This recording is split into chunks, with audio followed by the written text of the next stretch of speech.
Docteur Valinduc, Oui. vous allez répondre, mais pas d'oiseau, vous, ce matin. Non, je vais essayer de chanter. Vous aurez un petit croissant. Allez, vous répondez aux questions de nos téléspectateurs. On commence avec Noémie qui habite à Bastia, en Corse. J'ai lu dans la presse cette semaine que certains stérilets pouvaient provoquer une dépression. De quel stérilet s'agit-il ? En effet, l'Agence de sécurité du médicament a publié les conclusions d'une étude où en fait, on a suivi pendant 2 ans des femmes sous stérilet hormonal et on s'est rendu compte que certaines d'entre elles avaient eu recours à une prescription d'antidépresseurs pour troubles du moral. Je vous invite à regarder. Je ne sais pas si vous les garçons, vous avez déjà vu un stérilet parce qu'on est toujours un petit peu étonné de voir la petitesse de l'élément. Ben, voilà. Non, Sofiane, ce n'est pas une arbalète. Donc c'est effectivement ni un tout hameçon. petit.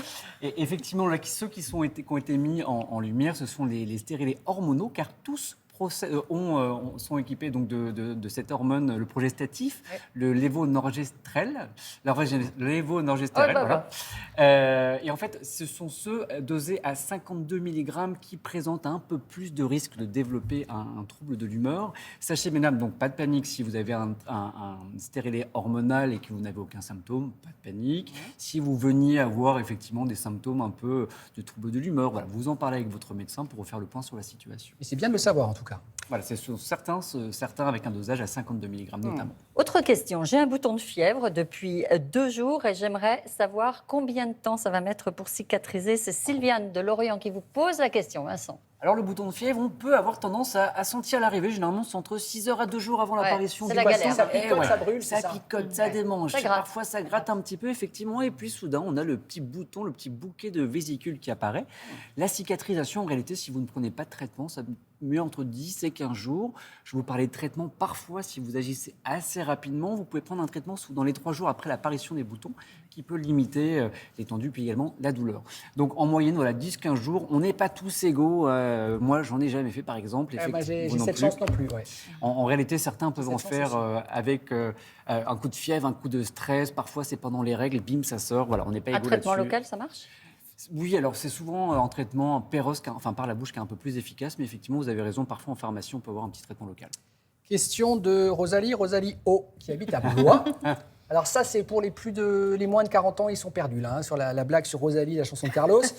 Quand il fait très froid, j'attrape des plaques qui grattent sur le visage. Est-ce que cela peut être de l'urticaire ? En ce moment, on est plutôt épargné. La semaine dernière, il faisait très froid.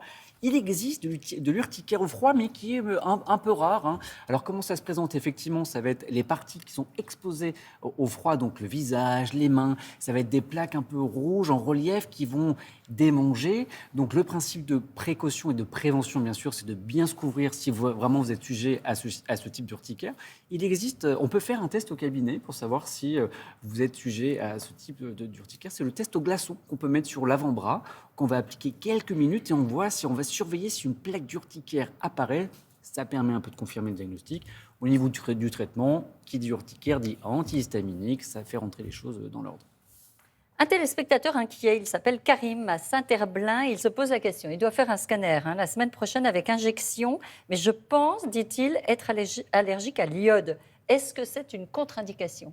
J'ai déjà envie de vous dire qu'il n'existe pas d'allergie à l'iode. Pourquoi ? Tout simplement, en fait, l'iode, je vous en parlais d'ailleurs hier sur la thyroïde, c'est un élément essentiel pour notre thyroïde et on en a dans notre alimentation. Donc non, il n'existe pas d'allergie à l'iode.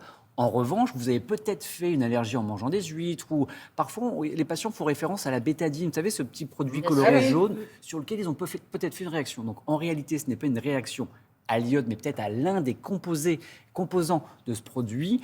Donc par rapport à l'examen, sans doute pas de relation avec l'iode. Néanmoins, discutez-en avec le radiologue et les préparateurs.